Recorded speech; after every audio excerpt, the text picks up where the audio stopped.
Hi, Doug Dormer here with Chapter 1, Episode 4 in our continuing discussion of progress along the healthcare roadmap.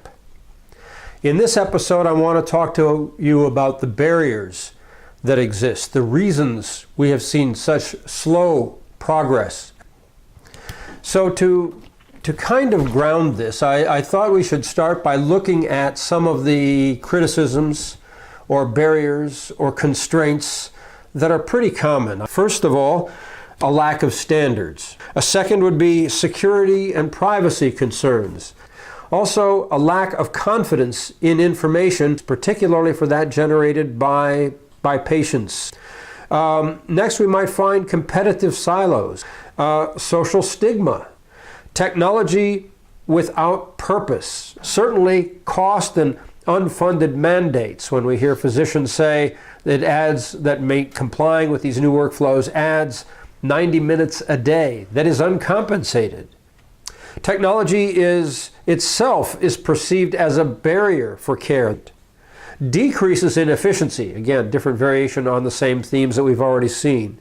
Impersonal interactions, and finally, the increase in liability and risk. Now, that's not an exhaustive list, but it's a pretty good list. Now, in terms of the real question, are these barriers to progress along the roadmap? I'm going to say pretty bluntly, that's all baloney. There isn't anything on that list that is a real barrier. Everything on that list is a consideration, warrants careful thought in the execution, but nothing is a barrier. So what are the barriers we deal with? I think there are only two. The first off is an absence of competition. And I say that because when we see new competition in, let's say, cell phones, if someone comes out with a new feature, it says, first of all, I have to do two things. I have to make this unique and protect it enough that all of my competitors will have to work to catch up with me. Conversely, the moment I see a competitor out there doing something, I have to think about what am I going to do to exceed their benefit, to be able to assert my dominance in the market. We simply haven't had that in healthcare. Now, new payment models particularly, and we'll talk much more about that in Chapter 2, when we move to the payment models, these budget-neutral financial models really are driving competition. We will all be competing on measures for a common bucket of cash. So competition, I think, will be the whole subject of Chapter 2. Therefore, let's instead focus on the second major barrier that I think is real, and that is resistance to change. It is simply the resistance of the practitioners to change their behavior when they have something that they are so vested in.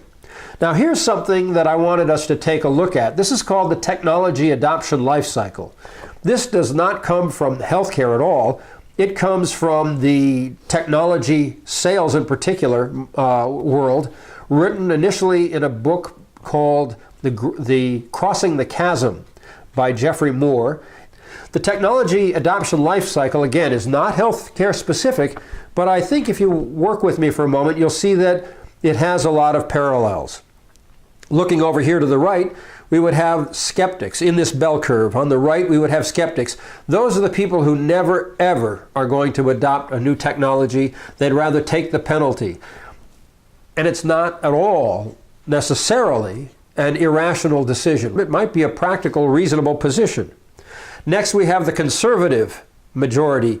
That is, those who hold on to what works and will only move to this when they realize that they are behind the curve. On the upswing side of the bell curve, we have the pragmatists, those who stick with the herd.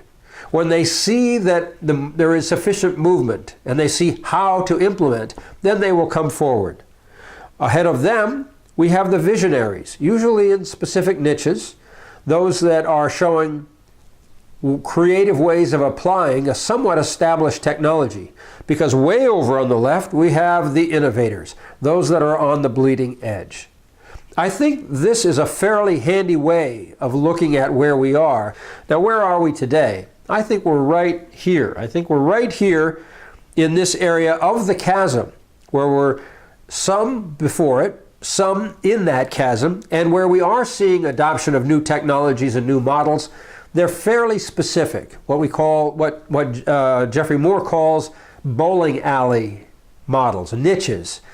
So those are the issues that we need to face. And I think, as you'll see as we move to the next chapters, particularly the chapter on payment models, that we will be addressing both competition and creating an environment where we can overcome the lack of inertia, I believe that's the right way to say it, when people are not moving, by providing incentives and an environment that makes it reasonable for you to progress along the technology adoption life cycle.